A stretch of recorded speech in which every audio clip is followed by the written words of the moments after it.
If you've been wanting to learn how to build this super easy 7x4 3D arch treat wall with removable shelves, I'm going over this step by step on how to build this from start to finish. In this part 2 video, I'm going over how I install the bendable plywood on the inner curve of the 3D arch. Before you do install it, I would recommend cutting the strips at 12 inches wide and leave them at 8 feet long, and you will use 2 strips for the inner curve, but you will want to cut off the excess.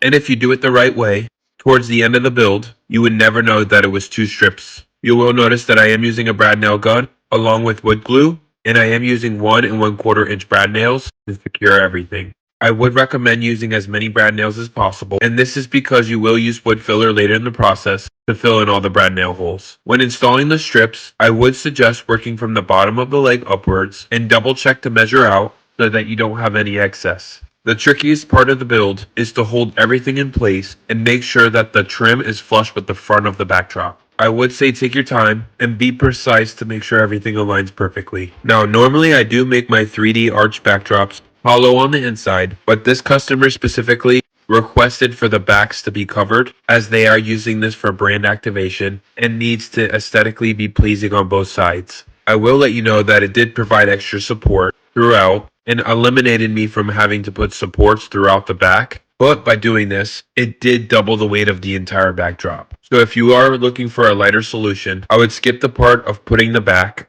and instead add supports, just like this bottom piece that I'm installing at the moment. You will notice that I am using wood screws, and I am doing 1 1/4 inch wood screws, and I am countersinking them as I will use wood filler later in the process to fill them in. And this is just to provide maximum support. And once you're finished with the one side, you will want to turn over the backdrop and repeat the process on the opposite side. This backdrop will also consist of a trap door with hinges that the customer is going to put weights on the inside. Again, you can skip this process if you don't mind the back to be open. This is what it would look like when you've completed installing everything together and filling in all the brad nail holes and wood screws. And though I didn't capture me painting these backdrops, this is what they would look like when it's all said and done. So make sure to put all your questions in the comment. And like always, thank you for watching.